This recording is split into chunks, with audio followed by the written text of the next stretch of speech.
단단한 쇠를 녹이려고 하면 뜨거운 불이 있어야 됩니다. 마찬가지로 우리 인생을 맡고 있는 여러 가지 난관을 뚫고 앞으로 나아가려고 하면 우리 마음에 뜨거운 열정이 필요합니다. 그런데 어떤 열정이 필요한가 하면 그리스도 안에 있는 열정, 이 성령의 열정이 결국은 난관을 뚫고 앞으로 나가게 하는 것입니다. 서울 강변도로 한쪽이 이제 올림픽 도로로 이름이 지어져 있는데, 거기는 한강 다리와도 연결이 되고 또 차선도 바꾸어야 되고 차들이 막 빨리 달리기도 하고 멈추기도 하고 이러기 때문에 접촉 사고가 많이 일어나는 곳입니다. 근데 한 번은 그 올림픽 도로에서 두 차가 접촉 사고를 냈습니다. 그 두 운전자는 막 화가 너무 많이 나서 씩씩거리면서 내려와 가지고 길에서 막 서로 멱살을 잡고 싸웠습니다.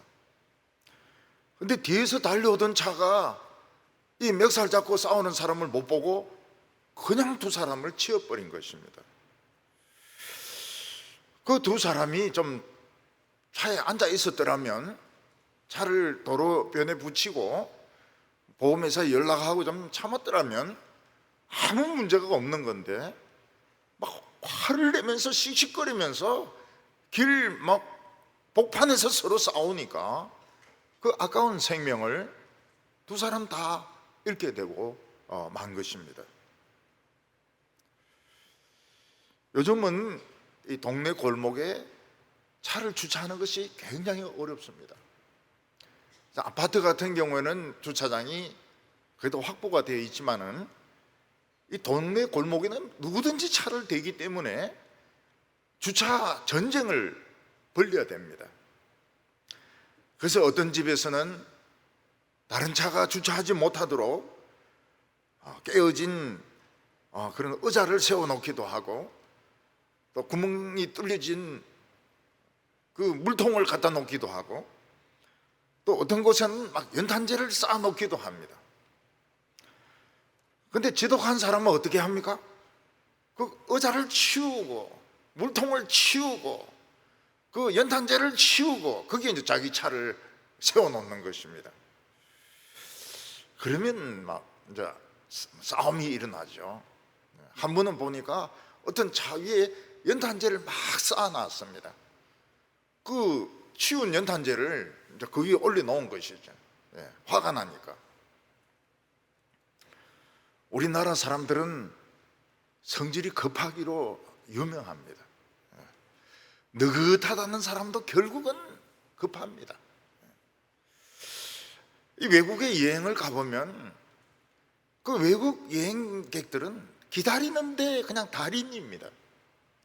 제일 처음 문화적인 충격을 받는 데가 어딘가 하면 화장실입니다. 우리나라 사람들은 화장실 안에 들어가서 문 앞에 서서 막 두드립니다. 또 두드리고 또 두드립니다. 근데 공항에 가보면 외국 사람들은 그 안에 들어가지 않습니다. 공항 밖에서 줄을 길게 서가지고 그냥 기다립니다. 한 사람 나오면 또 한 사람 들어가고, 한 사람 나오면 또 한 사람 들어가고, 그러면서 아주 참 우리로서는 처음에는 참 저 사람들이 왜 저러나 싶을 정도로 아주 그 기다리는데 참을성이 있는 것을 볼 수가 있습니다. 얼마 전에 돌아가신 영국의 그 존 스토트 목사님이 있었습니다. 이분은 한국에 온 적도 있는데 한국 대학생들이 아마 제일 좋아하는 외국 목사일 것입니다. 그는 85세 때 토요일 날 설교 준비를 다 마치고 이렇게 그 서재에서 나오려고 걷다가 역시 소파에 걸려가지고 이분이 넘어졌는데 이 대퇴부 골절을 당했습니다. 이 사람은 잘 우는 사람이 아닌데 너무 아파서 엉엉 울었다고 말하고 있습니다. 그리고 이 사람이 이제 배를 눌려가지고 사람들이 와서 그를 병원으로 데려가서 수술을 했습니다. 그리고 그가 준비했던 설교는 부목사가 주일날 그걸 읽었습니다. 이분은 자기가 주님을 위해서 세 가지를 포기했다고 말하고 있습니다. 그는 캠브리지 대학교를 우등생으로 졸업했기 때문에 교수로 공부를 더 할 수 있었습니다. 그러나 그는 교수가 되는 것보다는 이 하나님의 말씀을 전하는 것이 더 중요하다고 생각을 해서 교수의 길을 포기를 했습니다. 그 사람은 결혼을 할 수 있었습니다. 근데 독신으로 있는 것이 더 주님을 잘 섬길 수 있다 이렇게 생각해서 그 사람은 독신의 길을 택했습니다. 나중에 이야기를 들어보면은 마음에 드는 여성도 있었다고 합니다. 여성 쪽에서도 결혼하고 싶어하는 그런 마음이 있었다고 합니다. 그러나 이 사람은 독신이 주님을 섬기는 데 더 도움이 된다 이렇게 생각해서 끝까지 독신의 길을 택했습니다. 그는 성공의 안에서 주교, 대주교 성진할 수 있는 기회가 있었습니다. 그러나 그는 평목사로 남아있는 것이 교인들에게 설교하고 교인들과 접촉하는데 더 유리하다고 생각해서 이 사람은 주교, 대주교가 되지 않고 그냥 평목사로 끝까지 남았습니다. 그러나 존 스토트 목사의 강해 집은 세계 많은 나라의 글로 번역이 되었고 우리나라도 거의 다 번역이 되어가지고 젊은 사람들이 많이 읽고 있습니다. 그가 쓴 책 중에서 최고의 걸작이 뭐냐 이렇게 저에게 묻는다면 그리스도의 십자가다 그렇게 저는 이야기를 하곤 합니다. 그는 세 가지를 포기했기 때문에 복음주의자들 회의인 그 로잔 회의에서 그는 많은 그 역할을 할 수 있었고 참 세계를 이끄는 그런 리더 중에 한 사람이 될 수 있었던 것입니다. 로이드 존스 목사는 런던에 있는 성 바돌로무 병원에서 심장과 의사로 아주 명성을 날리고 있었습니다. 그는 런던 대학에서 조교수로 발령을 내려고 좀 생각하고 있었습니다. 근데 그는 의사의 길을 포기하고 웨일즈에 있는 아주 조그만 시골교회 전도사로 가기로 결심을 하게 됩니다. 그 웨일즈에 있는 그 교회로 전도사로 가기로 결정했을 때 그 다음 날 이 사람에게 런던 의대의 그 조교수로 발령장이 오게 됩니다. 그는 하나님께 감사했습니다. 이 조교수 발령장이 빨리 왔더라면 자기가 전도사로 그게 아까워가지고 못 갈 뻔했는데 자기가 결심하고 난 뒤에 이 조교수 발령장이 나서 자기는 오히려 감사하다 그런 말을 했습니다. 그가 웨일즈에 가니까 남자들은 다 술 마시고 또 그리고 그 가난한 동네 애들은 헐벗고 있었는데 그는 거기서 부흥을 체험하게 됩니다. 사람들이 술을 끊고 그리고 교회 사람들이 불어나기 시작했습니다. 처음에는 100명도 안 되던 그런 교회가 나중에는 300명, 500명까지 교인들이 늘어나게 되었습니다. 그는 10년을 목회한 뒤에 병에 걸리게 됩니다. 그가 너무 과로했기 때문에 그리고 그는 과로하면서 또 환자들도 돌봅니다. 그렇기 때문에 그분은 병에 걸리게 되었습니다. 어떤 병이 걸리게 됐는가 하면 소리를 낼 수가 없었습니다. 전혀 소리를 낼 수가 없었습니다. 그래서 이 사람은 그 베들레헴 전진교회라고 하는 시골에 있는 교회를 사임을 하게 됩니다. 로이드 존스는 신학교 교장이나 교수로 가도록 그렇게 예정이 되어 있었습니다. 근데 교수들이 반대해서 가지 못합니다. 교수들이 왜 반대하느냐? 이 사람은 막 성경밖에 모르기 때문에 이 사람은 교장이나 교수로 적합하지 못하다. 진화론도 좀 받아들이고, 뭐 이 계몽주의 사상도 좀 받아들이고 이래야 되는데 오직 성경을 하나님의 말씀으로 믿고 있기 때문에 신학교 교장이나 교수로 맞지 않다고 해서 결국 이 사람은 신학교 교수로 가지 못하게 됩니다.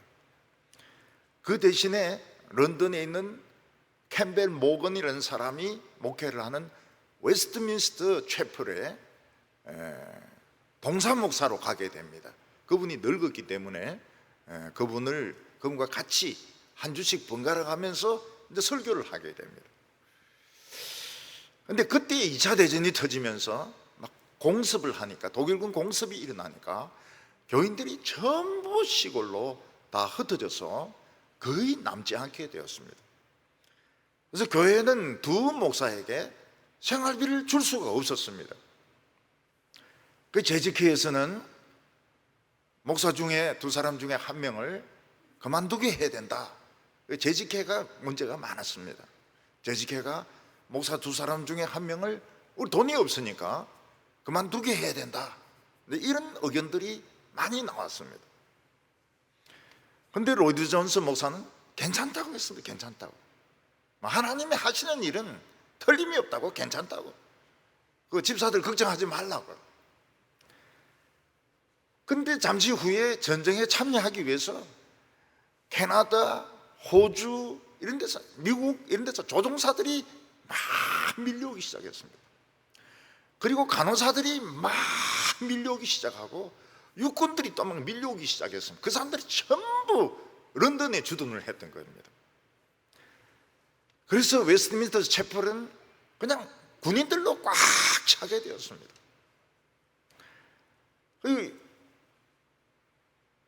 원래 교인들은 교회를 떠났지만 2차 대전 때문에 군인들이 교회에 다 오게 된 것입니다. 막 기자들도 오고 다 오게 된 것입니다.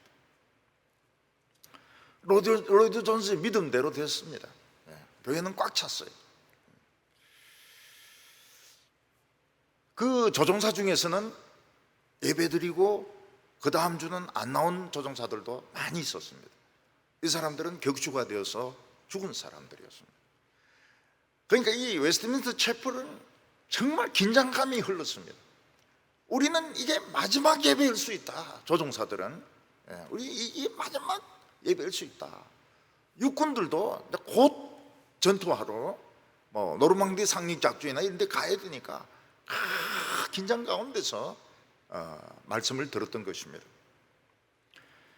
근데 죽은 사람도 많지만, 전쟁에 죽은 사람도 많지만 살아서 본국에 돌아간 사람들도 많았습니다. 호주, 미국, 그리고 캐나다 이쪽에서. 이 사람들이 편지를 보냅니다. 우리가 런던에 가서 참 죽는 줄 알았는데 로이드 존스 목사의 설교를 육성으로 들은 것은 참 우리 생애의 축복이었다, 기쁨이었다. 그러면서 많은 사람들이 편지를 보내었습니다. 엘버트 스바이처 박사는 대학에서 박사학위가 있고 또 교수로 일하고 있었습니다.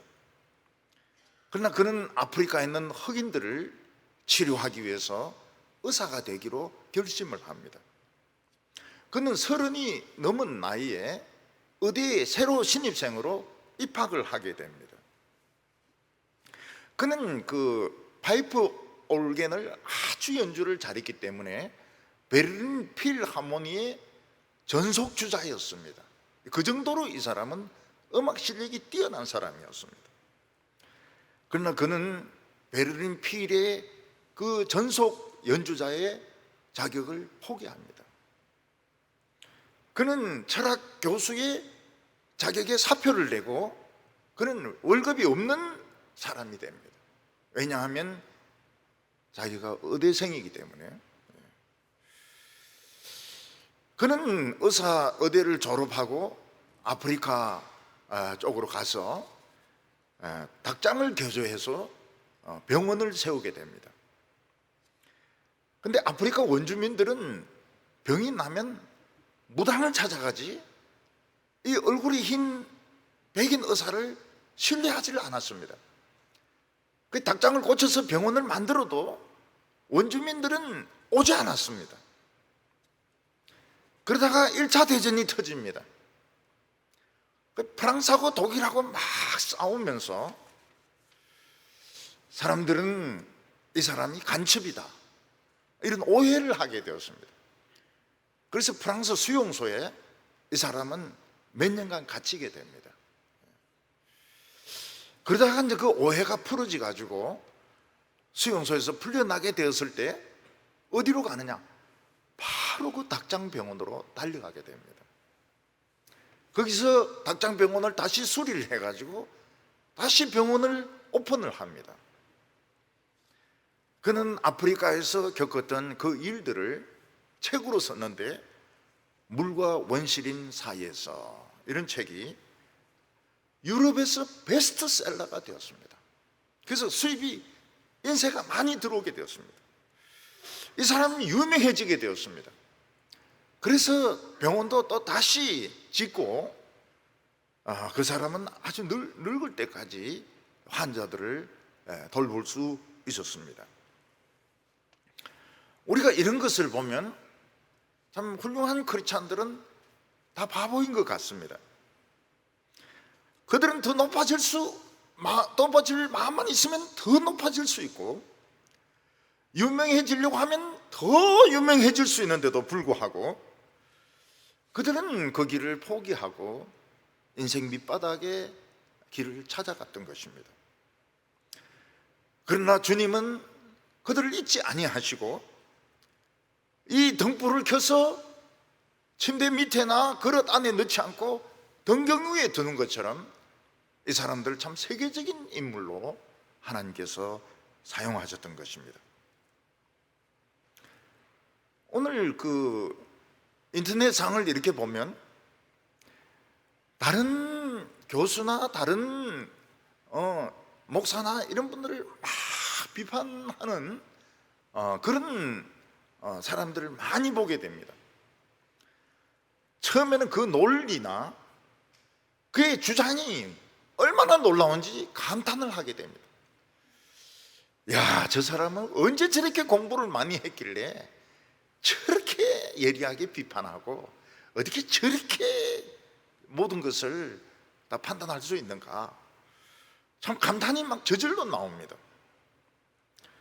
근데 몇 달 지나고 보면 그 사람 늘 비판만 하고 있습니다. 그리고 보면 그 소리가 그 소리예요. 단어 한 3개 정도로 요약할 수 있습니다. 결국 그 소리를 반복해서 계속적으로 써먹는 것을 볼 수 있습니다. 늘 하는 소리가 그 소리인 겁니다. 그래서 사람들이 나중에는 그 사람을 좋아하지 않게 됩니다. 왜냐하면 그 소리가 그 소리고 늘 부정적인 것만 찾아서 비판을 하기 때문에 보면 그 비판할 수도 있지만 좋은 점도 있는데 늘 그냥 하나 끄집어내서 비판하고 끄집어내서 비판하고 이러기 때문에 결국 사람들은 그 사람의 이야기를 듣지 않게 되는 것입니다. 그는 똑똑하지만 앵무새와 같습니다. 똑같은 소리를 하고 있습니다. 근데 하나님이 쓰셨던 위대한 사람들은 얼마든지 유명해질 수 있고 얼마든지 높아질 수 있고 얼마든지 명성을 떨칠 수 있었지만 그 길을 다 포기하고 바보란 소리를 들으면서 수입도 없이 인생 밑바닥에서 막 오해를 받아가지고 수용소에 들어가고 감옥에 들어가고 이러면서 주님을 위해서 살았던 것을 볼 수 있습니다. 오늘 첫 번째로 바울은 시위대 감옥에서 어떤 일을 겪었느냐 하는 것입니다. 사도 바울은 죄수의 신분으로 로마로 끌려오면서 유라굴로라는 그 광풍을 만나게 됩니다. 그래서 정말 그 배 탄 사람들이 다 죽을 뻔하는 그런 우여곡절 가운데 로마에 도착하게 되었습니다. 로마는 이 바울이라는 사람이 단순한 경제사범이다, 이렇게 종교사범이다 이렇게 생각해서, 종교적인 무슨 범죄자다 이렇게 생각해서 감옥에 넣지 않고 그냥 자가격리, 요즘으로 말하면 자택감금 상태에서 내버려 두고 사람들이 출입을 막지 않았습니다. 그냥 보초만 한두 명 서 있고, 뭐 사람들이 바울만 안 나가면 사람들이 아무리 찾아와도 막지를 않았습니다. 그래서 바울은 그 로마 자택에서 사람들과 이 성경 공부도 하고 또 설교도 하고 막 참 자유롭게 밖으로 나올 수만 없었지 복음을 전할 수 있었습니다. 근데 네로가 황제가 되면서 처음에는 안 그랬는데 자기 어머니를 죽이고 난 뒤에는 약간 정신병자처럼 됩니다. 그래서 이제 기독교를 적대 세력으로 생각하면서 사도 바울은 사정이 굉장히 어려워지게 됩니다. 어떻게 어려워지느냐 하면 로마 시위대 안에 있는 최고로 그 엄한 감옥, 엄중한 감옥, 제일 고생한다는 감옥으로 옮겨지게 됩니다. 네로가 얼마나 미친 짓을 했는가 하면 그에게 정말 그를 왕이 되게 하고 좋은 정치를 하게 하는 그 오른팔이 있었습니다. 그 사람 세네카입니다. 세네카. 그런데 이 세네카도 결국은 자살하도록 만듭니다. 사도 바울이 갇혔던 그 시위대 감옥은 죄수들도 제일 질이 낮은 죄수들이었고, 간수들도 정말 그 악질적인 그런 간수들만 뽑아가지고 그걸 지키게 했던 것입니다. 거기서 사도 바울이 당했던 고통은 말로 표현할 수가 없습니다. 그러나 사도 바울은 길게 설명하지 않고 내가 당한 일이라고 그냥 이야기하고 있습니다.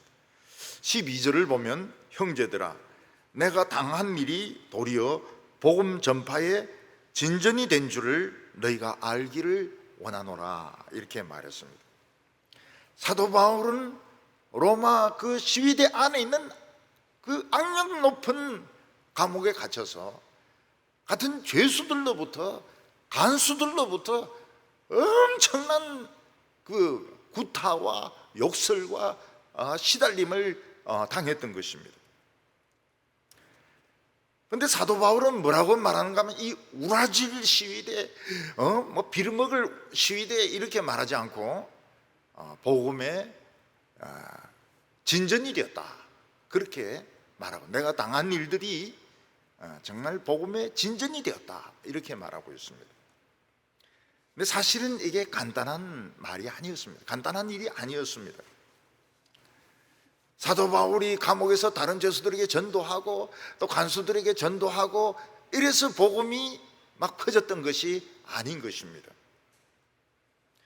로마 시위대 감옥에 갇힌 자들은 살인자들이고 강간범들이고 폭행범들이고 조직 깡패들이고 반란을 일으킨 자들이고 너무나도 악한 자들이었습니다. 근데 한 늙은 예수 믿는 사람이 들어오니까 완전히 이거는 늑대에게 먹이를 던져주는 것 같은 것입니다. 그들은 바울을 때리기도 하고 뭐 돈을 요구하기도 하고 온갖 못된 일을 다 시켰습니다. 그리고 감옥을 지키는 간수들도 악명이 높은 그 간수들이었습니다. 그래서 그들은 막 죄수들을 몽둥이로 두들겨 패고 어떤 때는 죽이고 또 뭐 말끝마다 욕입니다. 욕. 말끝마다 그 사람이 이제 욕을 자꾸 얻어먹으면 자존감이 굉장히 나빠지게 됩니다. 다른 사람들로부터 욕을 얻어먹게 되면 자존감이 많이 깨어지게 되는데 그 감옥 안에는 이름이 욕입니다. 욕으로 부르는 거예요. 그래서 바울은 시위대 감옥 안에서 매일매일이 지옥이고 매일매일이 고통이고 매일매일이 견딜 수 없는 절망이었습니다. 그런 날이 상당히 계속되었던 겁니다. 우리가 내가 시위대 감옥 안에서 당한 일 이럴 때 이게 뭐 쉬운 일이 아닙니다. 진짜 하루하루가 견디기 어려울 정도로 죄수들로부터 간수들로부터 고통을 받았던 것입니다. 저희들도 훈련 받을 때 보면 해군에서 제일 학력 높은 그런 사람들을 이 구대장이나 훈육관으로 세웁니다. 부장도 뭐 점잖은 채 하지만 해병대에서 제일 악명 높은 그 부장이었습니다. 중령인데 해병대에서 제일 악명 높은 사람을 우리 부장으로 세웠습니다. 그분의 방침이 뭔가 하면 안 죽을 만큼 괴롭힌다는 겁니다. 그분의 이름이 박순기인데 저는 처음에 교회 와서 장로 중에 또 있는 거예요. 예, 박순기의 마수에서 벗어나자마자 또 동북에 박순기가 또 있는 거예요. 그래서 뭐 얼마나 놀란지 몰라요. 예, 굉장히 놀랐어요. 그런데 뭐 다행스럽게도 다른 박순기더라고요. 예. 나중에 이제 이 장교되면 다 친구가 됩니다. 다 친구가 되고 뭐 잘 지냅니다. 그렇지만은 그 훈련 받는 기간 중에는 마귀 중에 마귀고 진짜 태어난 목적이 우리를 괴롭히기 위해서 태어난, 당신은 사랑받기 위해서 태어난 사람이 아니고 고통받기 위해서 태어난 사람으로 그렇게 만듭니다. 굉장히 재미있었어요. 너무너무 재미있었고 우리는 너무너무 재미있었어요. 참 그 고통받으면서 훈련받는 게 너무 인생에 잊을 수 없는 그런 참 좋은 시간이었던 것입니다. 박순기 씨가 요즘 이렇게 어깨가 또 탈골이 돼서 못 온다 하니까 마음이 아파요.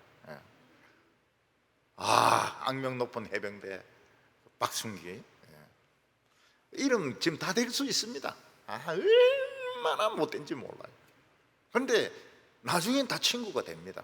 친구가 되고 뭐 다들 그 배에서 만나고 뭐 군수지원부나 뭐 통제부 사령부에서 만나고 이러니까 다 친구가 됩니다. 그러나 훈련 받을 때는 진짜 악명 높은 그 인간들만 어찌 그래 잘 골라가지고 보냈는지 몰라요. 그 사람들을 우리가 행복한 걸 절대로 못 봐줍니다. 밥 한 끼도 편하게 먹게 하는 적이 없습니다. 그럴 정도로 악명이 높았어요. 참 좋은 기간이었죠. 행복한 시절이었습니다. 사도 바울도 시위대 감옥에서 하루하루가 지옥이고 견딜 수 없는 절망의 연속이었습니다. 그게 사도 바울이 시위대 감옥에서 당한 일인 것입니다. 전도가 됩니까? 전도가 될 수가 없습니다.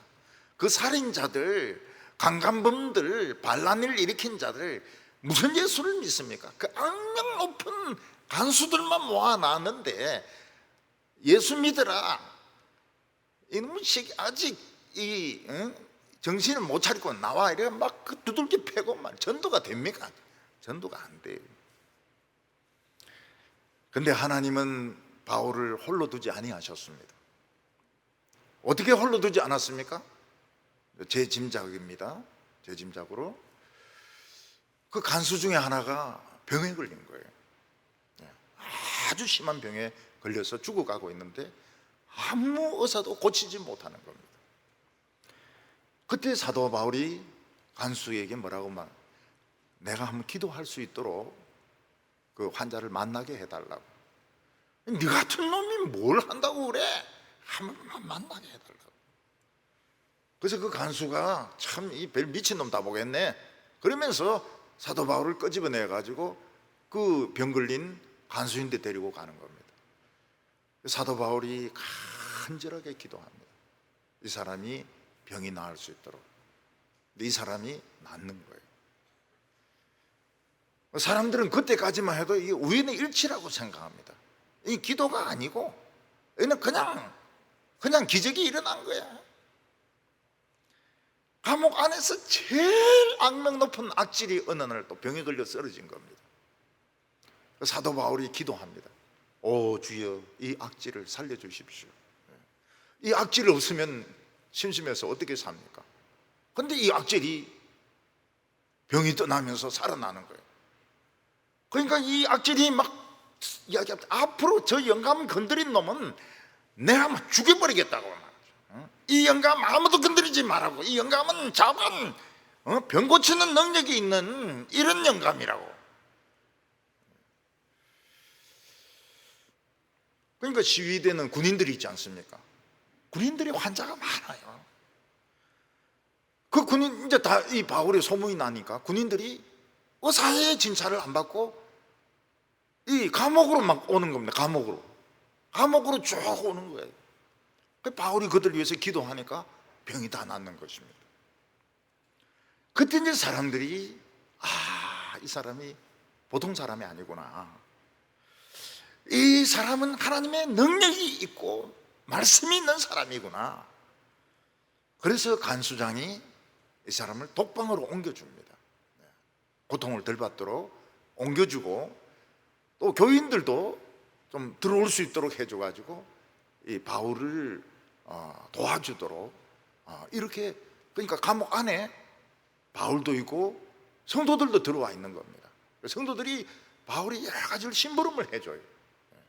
왜냐하면 이제 이 죄수가 보통 죄수가 아니라는 것을 알았기 때문입니다.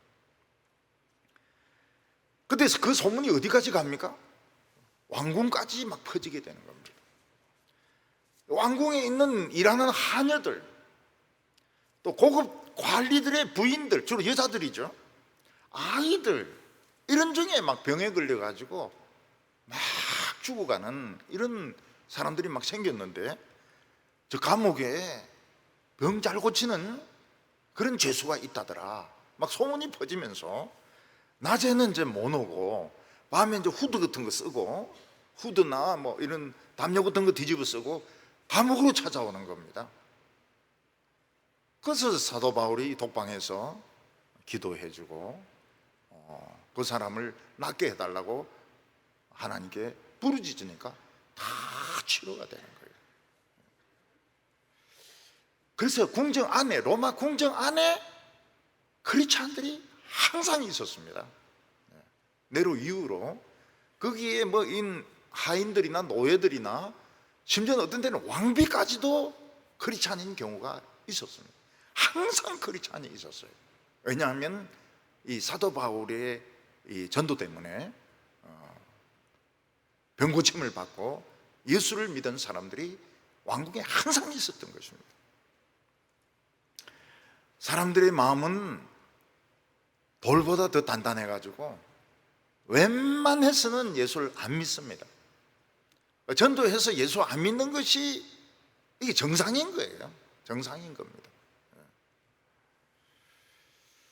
더욱이 로마 시위대 안에 있는 군인들은 세계 최고의 정예부대인데 뭐가 답답하다고 식민지에서 붙들려온 죄수에게 가서 기도를 받겠습니까? 근데 병에 걸리니까, 또 전염병이 돌고 이렇게 하니까 이 정예부대도 맥을 추지 못하는 겁니다. 악명 높은 이 간수들도 맥을 추지 못합니다. 살인범, 강간범, 방화범 맥을 추지 못하는 것입니다. 그때 이 모든 사람들을 고칠 수 있는 사람은 사도 바울밖에 없었던 것입니다. 그래서 시위대 감옥에서도 크리스찬이 생기고, 죄수들 중에서도 크리스찬이 생기고, 간수들 중에서도 크리스찬이 생기고, 시위대 구인들 중에서도 크리스찬이 생기고, 왕궁에서도 크리스찬이 생기게 된 것입니다. 그래서 사도 바울이 뭐라고 말한가 하면, 내가 시위대 감옥에서 당한 일이 복음의 진전이 되었다. 참, 다른 경우에는 파고 들어올 수 없는 곳까지 복음이 들어가게 되었다고 말하고 있습니다. 우리나라에서도 처음에 이렇게 복음이 전거될 때 이 백정 같은 사람들은 사람 취급을 안 했기 때문에 전도의 대상으로 생각을 안 했습니다. 근데 왕을 치료하는 그 의가 선교사거든요. 그 백정이 이 병에 걸리는 것을 보고 고쳐주는 것입니다. 그러니까 이 왕을 치료하는 선교사가 인간 취급받지 못하는 백정을 치료해 주니까 백정이 그냥 많은 사람들이 예수를 믿었다고 그래요. 그리고 백정의 딸들 중에서 이화 여전을 들어간 딸들도 있습니다. 예. 맨날 그냥 곱창만 빼고 막창만 빼고 막 그랬던 이런 딸들이 예수 믿고 선교사의 추천으로 이화 여전에 들어가는 거예요. 엘리트가 되는 거예요. 전라도 쪽에 서서평이라고 하는 여자 선교사가 있었습니다. 이 사람은 길에 한센 환자들, 또 한센 환자들을 얼마나 사람들이 끌어합니까? 한센 환자가 물도 못 마시고 음식도 못 먹고 길에 쓰러져 있으니까 얻고 자기 집에 데리고 가는 겁니다. 그래서 그에게 물을 먹이고 음식을 먹이고, 또 한센 아기가 막 울고 있으니까 얻고 포대기로 해가 얻고 막 애를 달래면서 얻고 다니는 겁니다. 그래서 사람들은 그를 뭐라고 불렀는가 하면 천사라고 불렀습니다. 서서평, 저 한국식 이름이죠. 저 사람은 천사다. 나중에 전주에 예수병원이 생깁니다. 또 광주에도 복음병원이 생기고요. 그래서 기독교 정신을 가진 사람들이 많이 생기게 되는 것입니다. 그래서 우리가 고통당하는 것이, 우리는 아무것도 할 수 있는 게 없죠. 그런데 하나님은 그 고통 가운데서 우리의 열정과 우리의 믿음을 사용하셔서 복음의 진보가 이루어지도록, 복음이 전파될 수 없는 곳까지 복음이 전고돼, 우리는 평소에는 생각하지 못했던 곳까지 복음이 들어가게 되는 것입니다. 오늘 두 번째는 로마에서 큰 부흥이 일어나는 것을 보게 됩니다. 성경에는 로마에 부흥이 있었다는 말이 나오지 않습니다. 특히 사도행전에는 사도 바울이 로마에 도착한 것까지만 딱 기록하고 그 뒤는 기록이 없습니다. 그런데 로마에 큰 부흥이 있었던 것은 사실인 것 같아요. 왜냐하면 네로가 기독교인들을 자신의 적으로 생각해서 무지무지하게 싫어합니다. 왜냐하면 기독교인들이 많아졌기 때문입니다. 그래서 로마에 화재가 나서 한 4분의 3 정도 태웠을 때 네로는 기독교인들이 불을 질렀다.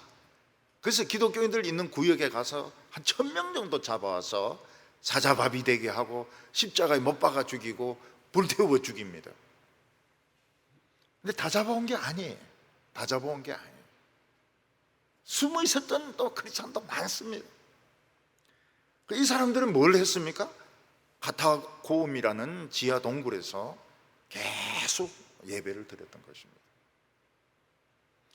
우리가 이것을 보면 로마에도 복음이 있었고 가파도기아나 본도 이런 데서도 부흥이 있었고요.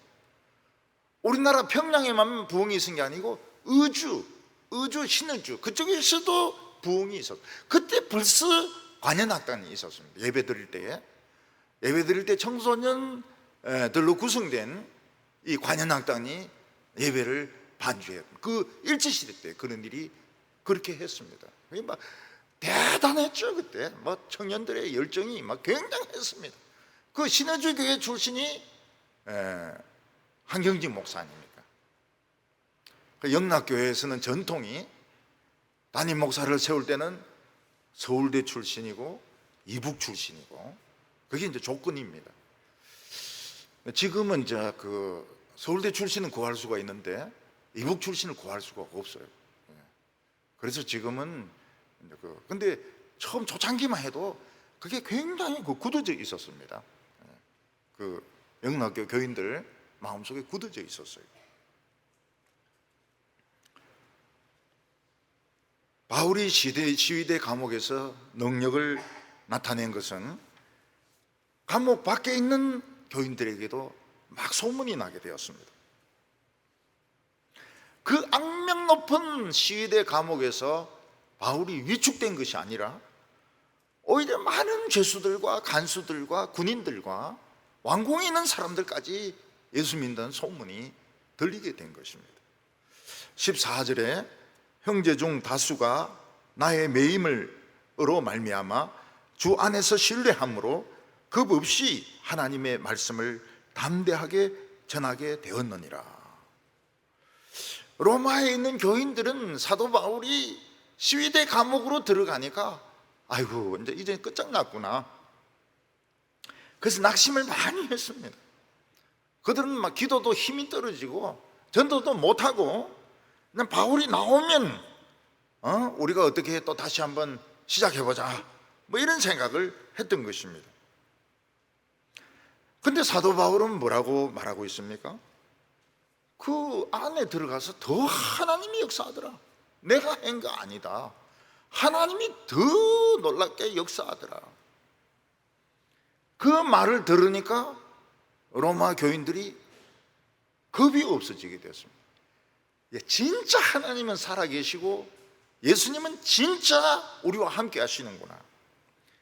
그래서 겁이 없이 막 아무나 붙잡고 막 전도하는 거예요. 깡패도 붙잡고 전도하고 군인도 붙잡고 기도하고 막 우리 주인에게도 막 전도하기도 하고. 예수는 하나님의 아들이요 우리의 구세주입니다. 막 겁이 없어요. 겁이 없이 막 전도를 하는 겁니다. 감옥 안에서는 사도 바울이 막 병을 고치면서 전도하고, 감옥 밖에서는 이 교인들이 용기를 내 가지고 막 겁도 없이 막 아무나 전도하고, 음란의 도시, 우상 숭배의 도시, 피의 도시 로마에 막 복음을 전하는 것입니다. 이런 평신도들이 겁이 없어지면 굉장히 무서운 겁니다. 이건 부흥이 일어나게 됩니다. 부흥이 일어날 수밖에 없어요. 평신도들이 이렇게 담대했다는 것은 부흥이 일어난 증거인 거예요. 겁이 없어요. 기독교인들이 아무도 겁이 없는 거예요. 하나님이 내 인생을 책임지신다. 살고 죽는 것까지 더 책임지신다. 우리가 어려우면 어려울수록 하나님이 더 역사하신다. 겁이 없어져 버렸어요. 로마의 부흥은 그냥 일어난 것이 아니었습니다. 맨 처음에는 예루살렘 오순절을 찾아왔던 그 사람들이 베드로의 설교를 듣고 성령을 받고 돌아와서 유대인 중심의 교회를 세웠습니다. 그리고 이제 그 유대인들 중심으로 한 교회와 유대인들하고 막 마찰이 생기니까 클라디우스 황제가 유대인들 다 나가라, 로마에서 다 나가라 추방을 시켜버립니다. 그러니까 그 로마에는 이방인 교인들만 남게 된 겁니다. 수준이 많이 떨어지고 성경을 모르는 겁니다. 그들에게 바울은 그 위대한 서신 로마서를 보내게 됩니다. 그리고 바울이 직접 와서 설교를 하게 됩니다. 시위대 감옥에 갇혔지만 거기서 막 병자를 고치기 시작합니다. 그러니까 밖에 있는 성도들은 겁이 없어져 버려요. 야, 내가 살고 죽는 거, 내 모든 미래들, 행복들 하나님 손에 다 달렸다. 막 전부 일어나가지고 막 아무나 붙들고 막 복음을 막 전하는 것입니다. 대부흥이 일어났습니다. 대부흥이 일어나니까 마귀가 너무 놀라기도 하고 시기심이 생기기도 하고, 기독교인들 이 노예들이고 이 무식한 무지랭이들인데 사도 바울도 가다 놓고 꼼짝 못하게 만들었는데 막 교인들이 겁이 없어요. 바울도 겁이 없어요. 예수는 하나님의 아들입니다. 아들입니다. 막 증거합니다. 그러니까 마귀가 로마에 불을 질러가지고, 마귀가 로마에 불을 질러가지고 기독교인들 한 1,000명 정도를 가장 잔인한 방법으로 사자인대에 물려 죽고 십자가에 못 박혀 죽고 불에 타 죽는 이런 방법으로 죽입니다. 길거리에 있는 가로등이 뭡니까? 기독교인들 죽여놓고 그 불 붙인 겁니다. 그런 가로등들이 많아요. 그러나 그들은 모든 기독교인들을 다 잡지 못했습니다. 남은 크리스찬들은 카타콤에 모여서 말씀을 듣고 기도하고 신앙을 끝까지 지켰던 것입니다. 그래서 로마 교회는 그 뒤에도 기독교의 큰 중심지가 됩니다. 기독교가 동방 쪽, 서방 쪽하고 나눠지게 되거든요. 왜냐하면 언어가 틀리니까. 동방 쪽은 소아시아, 특히 이 지역은 그리스어를 씁니다. 근데 이 서방 쪽, 로마 쪽은 라틴어를 씁니다. 근데 양쪽에 학자들이 많이 나와서 순교자들도 많이 나오고, 로마의 순교자 한 1,000명 정도 보고 있는데 이쪽에 그 소아시아에서는 더 많습니다. 너무 크리스찬들이 많아가지고 죽는 사람들이 더 많았어요. 그들은 뭘 생각하면 기독교는 죽는 거다. 기독교는 죽는 거다. 죽어서 이기는 거다. 이러니까 사탄이 잘못 건드렸구나. 잘못 건드렸구나. 하나님 나라의 진전이 있었던 것입니다. 교인들에게도 있었고 사도 바울에게도 있었던 것입니다. 오늘 세 번째로 보면 이기적인 크리스찬들을 보게 됩니다. 우리는 크리스찬이라고 해서 다 천사가 아닙니다. 때로는 크리스찬들 중에서도 아주 세상 정치 같은 그런 정치를 하는 사람들이 많았습니다. 굉장히 많았습니다. 내가 총회장이 돼야 되는데 다른 사람이 이제 총회장이 되려고 그러면 막 돈 주고 이제 그걸 사는 겁니다. 돈 주고 그걸 사는 거예요. 총회장 자리를 사는 겁니다. 그리고 우리 합동 측에서는 그렇게 못하도록 공탁금을 냅니다. 공탁금을 내 가지고 총회장에 떨어진 사람들은 이제 그 돈을 그냥 헌금으로 내는 거예요. 그리고 이제 구슬로 뽑고 이렇게 하는데 나중에 이제 2명 가지고 이제 투표를 합니다. 2명 투표 여기도 막 정치적인 장난이 보통이 아니죠. 근데 통합측은 아예 돈을 냅니다. 돈을 막 뿌립니다. 돈을. 그래서 뭐 몇십억을 뿌리고 몇십억을 뿌리면 되고 또 몇십억을 부족하면 안 되고. 왜냐하면 통합측은 기관들이 굉장히 많거든요. 학교도 많고 학교도 굉장히 많고 대학교도 많고 병원도 많고. 이 합동하고 통합이 갈라지면서 이 합동측은 그냥 아무것도 못 건진 거예요. 근데 통합측은 병원이나 뭐 학교나 이런 걸 다 가져간 것입니다. 그 통회장의 파워가 대단한 거예요. 몇십억을 썼다 그런 이야기를 공식적으로 합니다. 나 이번에 20억 썼다 뭐 이런 이야기를 해요.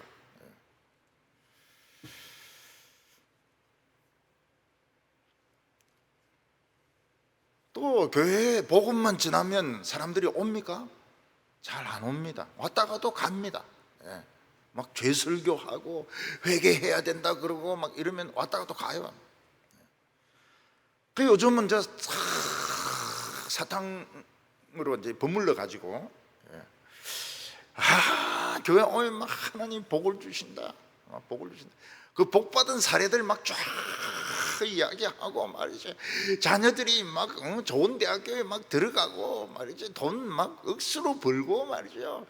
막 그런 이야기하면 이제 교인들이 막 너무 좋으니까 막 오는 겁니다. 막 와요. 그래서 이제 사람들의 수를 딴 교회 나가는 사람들을 뺏어 가지고 자기의 세력을 이제 넓히려는 그런 교회도 있는 겁니다. 그런 목회자도 있는 겁니다. 사도 바울이 시위대 감옥 안에서 들으니까 정말 뜨거운 마음으로 주님을 사랑하는 마음으로 복음을 전하는 사람도 있지만은 바울이 감옥에 갇혀 있는 이 틈을 타가지고 바울의 교인들 다 뺏어가지고 자기 교인으로 만들려고 하는 이런 이적인 교인들도 있었던 것입니다. 15절에 보면 어떤 이는 투기와 분쟁으로, 어떤 이는 착한 뜻으로 그리스도를 전하나니, 17절에 그들은 나의 매임에 괴로움을 더하게 할 줄로 생각하여 순수하지 못하게 다툼으로 그리스도를 전파하느니라. 그래서 외국에 있는 이 한인 교회를 가보면 교인 수는 많지 않습니까? 근데 목사들은 많아요. 유학 와가지고 공부 못하고 있는 목사들이 많아요. 교인들 떼내고 이래가지고 뭐 몇십 명 되는 교회가 많아지게 됩니다. 사도 바울이 시위대 감옥에 갇히니까 그때까지 밀리고 있던 예루살렘 사람들, 베드로나 요한이나 야고보, 그런 사람들이 그렇게 한 건 아닙니다. 그렇지만은 이 로마 토백이들, 그런 사람들이 막 바로 이런 찬스에 우리가 로마 교회의 주도권을 잡아야 된다. 그래서 막 바울은 나쁜 놈이고 사기꾼이고 막 욕을 하면서 교인들을 막 뺏어가서 자기 교회를 막 불리는 것입니다. 우리나라는 이제 대형 교회를 짓고 그 안에 이제 프로그램을 만들고 외국 목사들 막 부르고 이러면 교인들이 막 옵니다. 근데 그때 주위에 있는 교회는 수십 교회가 문을 닫습니다. 수백 교회가 치명타를 입습니다. 근데 그 목사들은 미안하다는 말 한마디도 없어요. 그렇게 많은 교인들 뺏어가면서, 그게 새로 믿는 사람들이 아니거든요. 다 다른 교회에 있는 사람들이 막 다 몰려오는 것입니다. 그러면 교회들은 문을 닫고, 교회들은 막 적어지고, 저 교회는 엄청 커지고 몇만 명 모이고, 미안하다 하지 않아요. 우리가 복 받았다, 우리 교회가 옳다, 우리 교회가 옳다. 사람들이 그런 말을 합니다. 뭐 어떤 교회 막 커질 때 옆에 있는 교회들 막 싹쓸이 했다고 말이죠. 이게 자본주의가 교회에도 들어온 것입니다. 그러다 코로나가 이걸 다 뒤집어 버렸어요. 코로나가 큰 교회를 맥을 추지 못하게 만들었습니다. 그 큰 교회에 예배, 비대면 예배 20명만 딱 예배 드리도록 하고, 그 큰 교회에 20%만 예배 드리도록 하고, 뭐 한 줄에 2명씩, 한 줄에 3명씩, 1명씩. 그러니까 큰 교회들이 굉장히 타격을 받는 거예요. 굉장히 타격을 받아요. 근데 우리는 그렇게 매주 안 나옵니다. 근데 서울에 내 아는 교회는 매주 나가서 다 헤아려 본다는 거예요. 그래가지고 적어서 보고를 한대, 위에 가서 보고를 한대. 그래서 교인들이 교회 오고 싶어도 추천을 해가지고, 작은 교회인데 그래, 작은 교회인데 추천을 해가지고 뽑힌 사람만 교회 오는 거예요.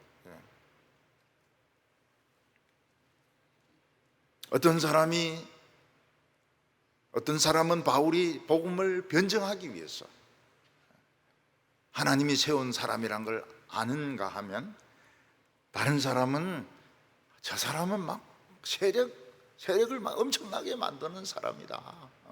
세력을 엄청나게 만드는 사람이다. 우리가 이번에 주도권을 지자.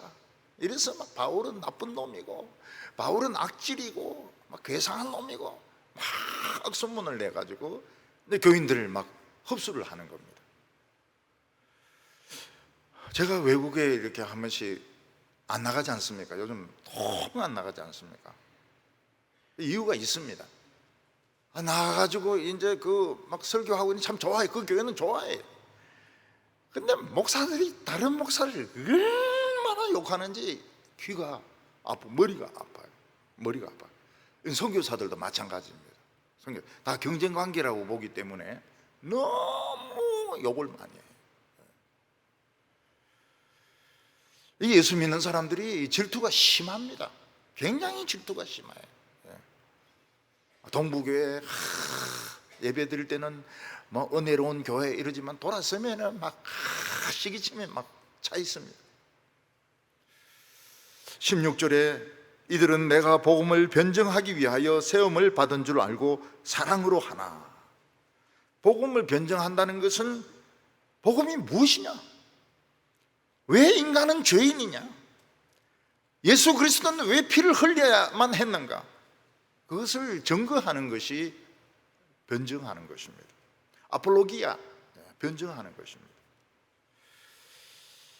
이 당시 기독교인들에게 제일 헷갈렸던 문제는 기독교와 유대교의 차이였습니다. 유대교는 벌써 2000년이 넘은 종교거든요. 모든 것이 세팅이 다 되어 있습니다. 하나님을 믿는 종교입니다.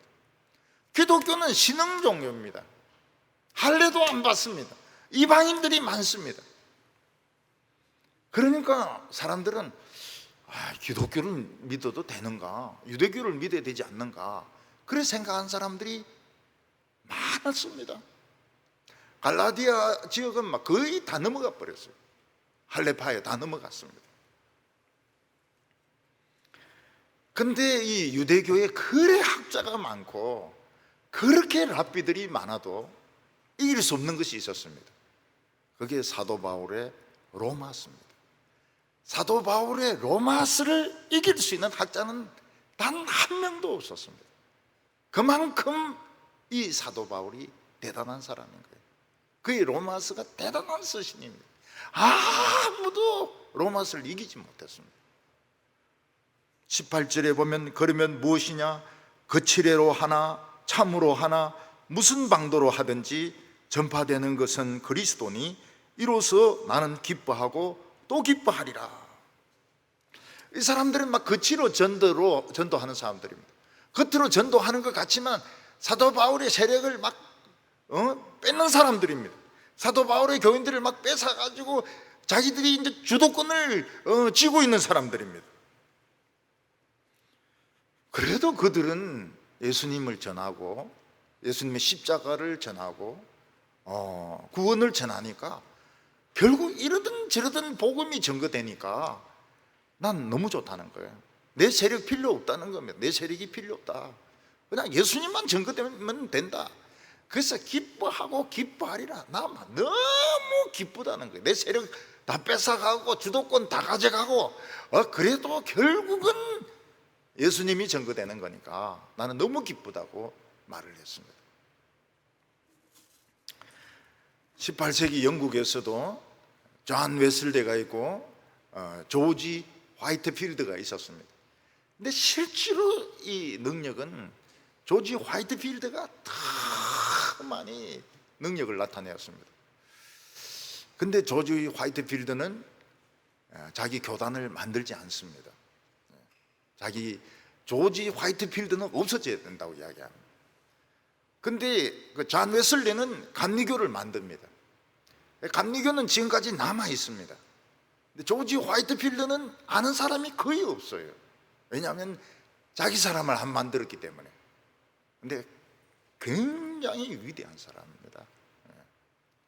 동시대에 그 위대한 사람이 두 사람이 있었던 것입니다. 한 사람은 교단을 만들고 한 사람은 교단을 안 만들고.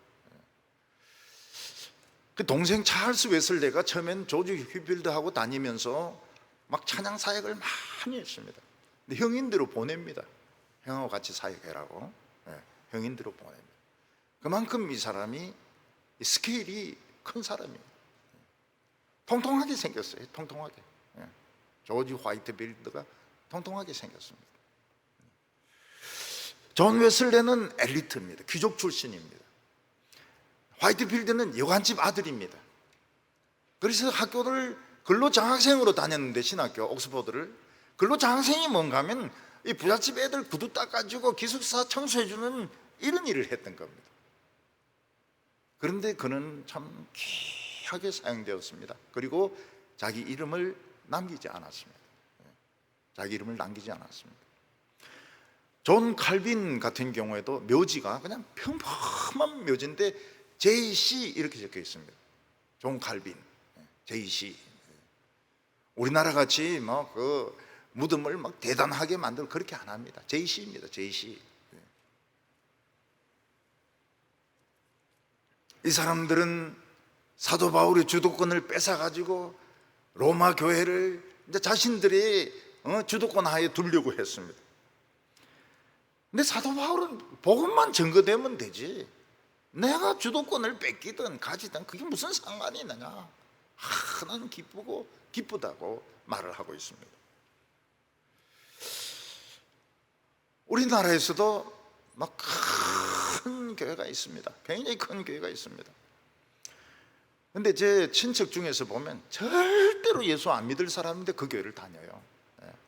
왜냐하면 막 삼박자 구원도 이야기하고 막 축복도 이야기하고 이러니까 그 조상 때부터 그 예수 안 믿고 우상 숭배하던 사람들이 거기서 아주 신실한 신자가 된 겁니다. 그래서 우리가 이 다른 교회에 대해서 시기를 하거나 다른 교회에 대해서 함부로 판단할 수가 없습니다.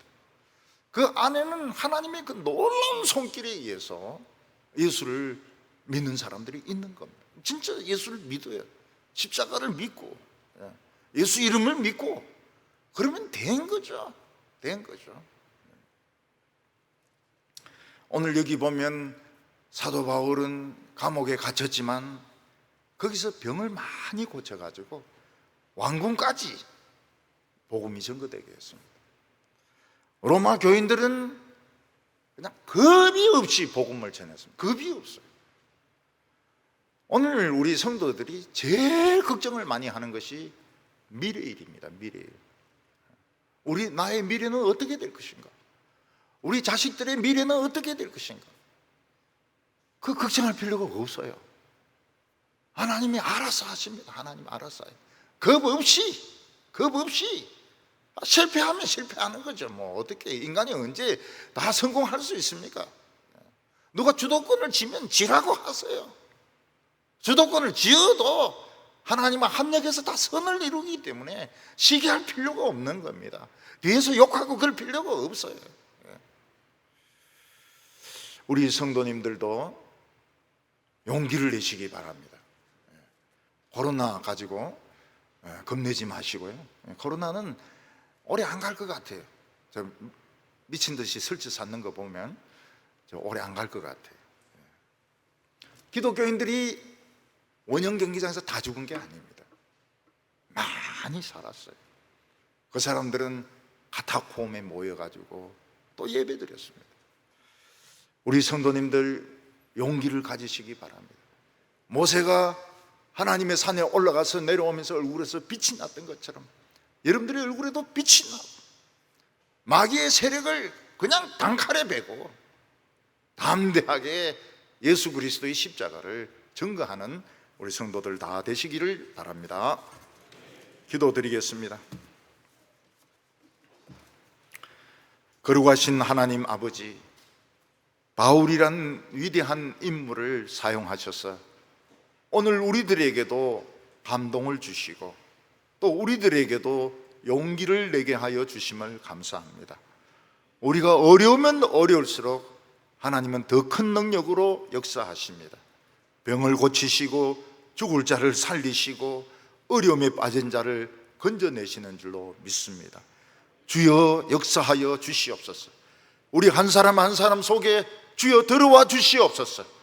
우리의 미래에 대한 두려움들, 질병에 대한 두려움들 다 쫓아버리게 하여 주시고 담대한 그런 하나님의 백성들 종들이 되게 하여 주시옵소서. 예수님의 이름으로 기도하옵나이다.